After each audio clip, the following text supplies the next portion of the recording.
My name is Elena, I'm 38, and that evening I discovered that the house my grandfather left to me in his will had been quietly transferred into my sister's name, without my consent, without a word. If you've ever faced something like this, comment where you're reading from. The kitchen smelled faintly of burnt coffee and detergent. The only light came from the screen of my laptop, balanced on the counter, casting blue over the pale tiles. My fingers were sticky from peeling a tangerine, the peel curled like orange ribbon beside the keyboard. I hadn't meant to check anything serious that night. I was just sorting through scanned documents to prepare tax forms. That's when the PDF blinked open. Addendum, March 14, 2022. A notary stamp, a clipped signature, my sister's full name where mine should have been. Square footage listed, 112. Property address, 18, Groveside Lane. My grandfather's handwriting shaky in the margin, a note that didn't look like his. At first my brain refused to land. I thought maybe it was a draft, a template. I wiped my fingers on a paper towel, scrolled again, zoomed in on the seal. The notary's stamp was real. The ink date was 8 months after he'd already passed. The fridge hummed loud in the silence. My heart beat under my collarbone, hot and rapid. I picked up the tangerine peel again just to keep my hands busy. I thought of the oak cabinet in my mother's dining room where the will had been stored, the key she always said was misplaced. The mismatch spread in my head. I'd been told for months the probate was still processing. But the county site clearly showed a deed transfer already filed. Filed 3 weeks ago. Into my sister's name. I checked the clock on the oven, 22:47.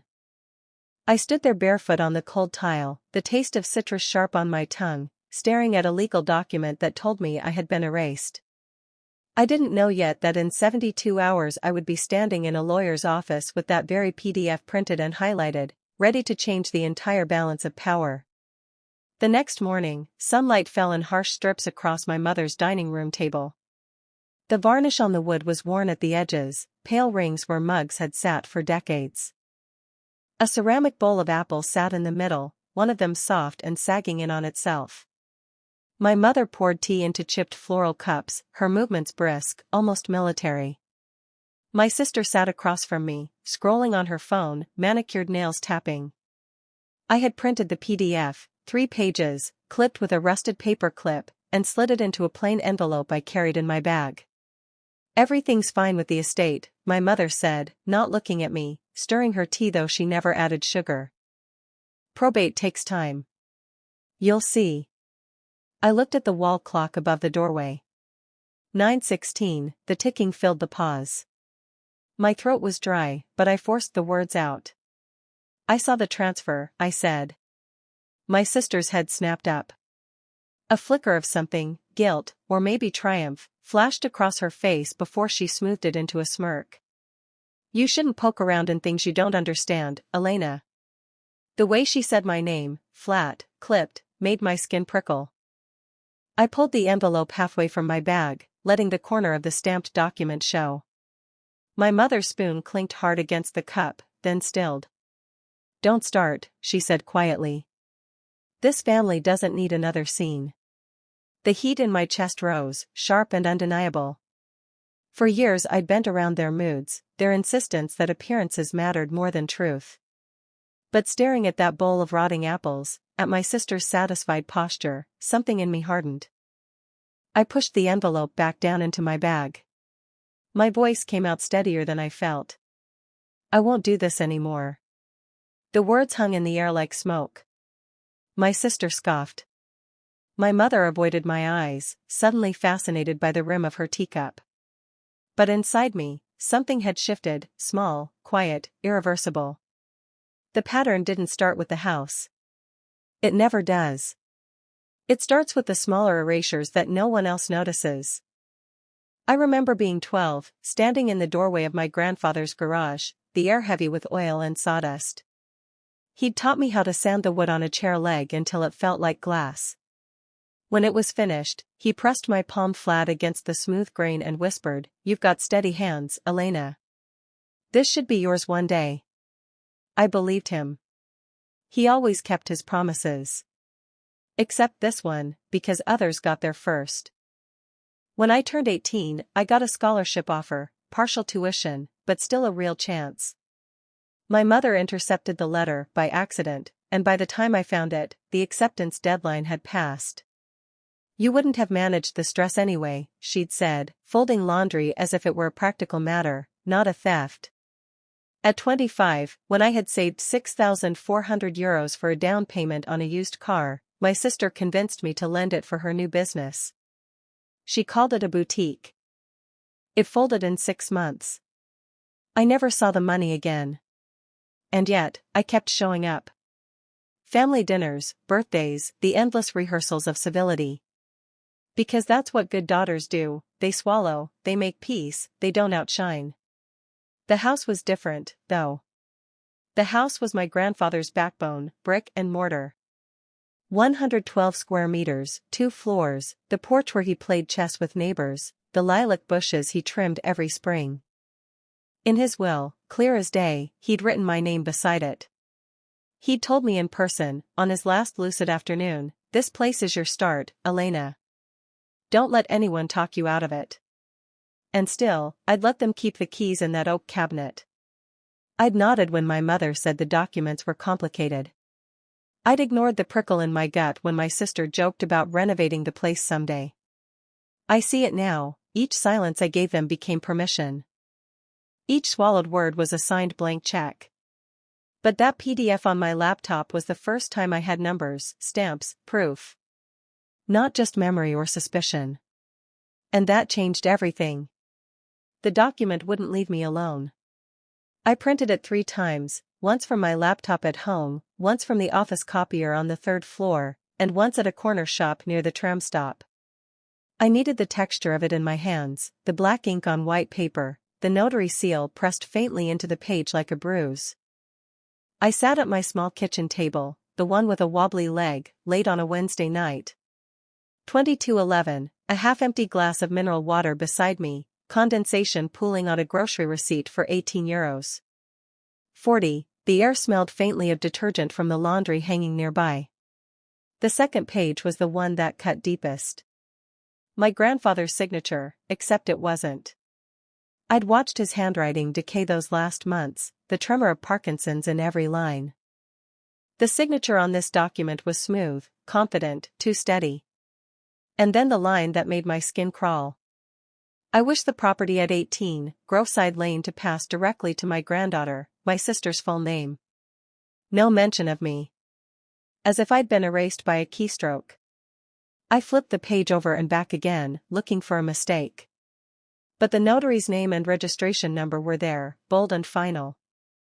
My phone buzzed on the table, an unread message from my sister, timestamp 21:57. "Stop digging, Elena. It's settled." The words hit harder than I expected. Short. Commanding. Like she was certain of her power. I sat very still, listening to the hum of the fridge, the drip of water from the drying rack into the sink. Then I slid the 3 copies into separate plastic sleeves, labeling them in my neatest handwriting, home, office, backup. The click inside me was almost audible. This wasn't a misunderstanding. This was theft. And I wasn't going to be quiet about it. I needed someone who would tell me the truth without softening it. That's how I ended up sitting in a cramped office above a bakery, the smell of yeast and sugar drifting up through the floorboards. The lawyer was a woman in her 60s, glasses perched low on her nose, a stack of case files teetering beside her. I handed her the folder. She slid the pages out with practiced fingers, adjusted her glasses, and read silently. The clock on her desk ticked, loud and deliberate, every second an accusation. After 5 minutes, she looked up. "This signature," she tapped the page with her pen, "is highly unlikely to have been written after March 2022. You said your grandfather died in July 2021? Yes." My throat tightened. Then this addendum is impossible. The deed transfer filed 3 weeks ago rests on a forged document. I gripped the strap of my bag. So it's fraud? Fraud, yes. Potentially criminal, depending on who filed it. But for your immediate concern, she leaned back, eyes steady on mine. You have standing to challenge. The statute gives you 90 days from filing. You're on day 23. The numbers clanged in my head, 90 days. 23 gone. 67 left. She scribbled on a yellow pad, the pen scratching fast. Next step is evidence preservation. Get certified copies from the county clerk. Print all correspondence. Don't confront them further without counsel. And, she slid the papers back into the folder, prepare yourself. Families fight dirty when property's at stake. The bakery's ovens below beeped, the smell of fresh bread rose stronger, almost mocking. I thought of the lilac bushes at the house, of my grandfather's voice saying, "Don't let anyone talk you out of it." I nodded, my palms damp against the folder. Then I'll fight. Walking out into the cool air, I checked the date on my phone, April 6, 2023. Deadline marked in my calendar, July 12. 67 days to turn this around. The following Monday, I stood in line at the county clerk's office, fluorescent lights buzzing overhead, the air faintly metallic like old filing cabinets. The envelope with my documents felt heavy under my arm. The ticket in my hand read B142, the screen above still showing B131. When my number flashed, I stepped to the counter. A young clerk with tired eyes asked what I needed. Certified copies of the deed transfer for 18, Groveside Lane, I said, my voice steadier than I expected. He tapped on his keyboard, printed 2 pages, and slid them toward me. The embossed seal pressed against the paper made it undeniable, my sister's name, date filed March 13, 2023. I slipped the copies into my folder, then walked 3 blocks to the lawyer's office. She greeted me with a nod, no small talk. I laid everything on her desk, the notary addendum, the deed transfer, the message from my sister. She flipped through the stack, then picked up her phone. "We're filing a petition for injunction," she said, already dialing. "We'll freeze any further action until the court reviews the signature." I listened as she recited my name, the case number, the property address. Each word tightened the knot in my chest and yet loosened something else, a weight I hadn't realized I was carrying. When she hung up, she leaned forward. "They can't sell, mortgage, or renovate the property until this is resolved. Effective immediately." I breathed out, slow. "So it's locked?" "Locked." The next day, 10:04 a.m., my sister called. I let it ring out. Her text followed seconds later. "What did you do?" "The bank called. The deal's frozen." I stared at the message, the silence in my apartment thick. Then I placed my phone face down on the table beside a mug of cooling coffee. For the first time, I didn't feel cornered. I felt the quiet shock shift to their side. The freeze rippled faster than I imagined. By Friday, I got a call from the bank officer handling the loan my sister had tried to secure against the house. His tone was polite but edged with irritation. "We've received notice of an injunction. All activity on the property is suspended until the matter is resolved in court." I pictured her, sitting in some glossy office chair, plans for renovations and profit evaporating mid-sentence. At home, I started small, tangible steps. I bought a steel lockbox, €42.90, receipt folded in my wallet, and placed inside it the certified copies, the printed chat messages, and the lawyer's letter. I slid the box under my bed, beside an old pair of boots. Just knowing it was there steadied me. That Sunday, I attended family lunch. The table was set with my mother's porcelain plates, each rimmed with a thin gold line, the roast chicken already carved. The air smelled of thyme and garlic. No one mentioned the house directly, but the tension was sharp as glass. My sister pushed food around her plate, her phone face down beside her fork. My mother asked me 3 times if I wanted more potatoes. Finally, I set down my glass of water and spoke. My voice didn't waver. "I've taken action to protect what was promised to me. The process will run its course. I won't discuss it outside the legal setting." Silence.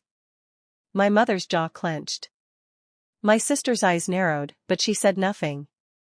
I stood, collected my plate, and carried it to the sink.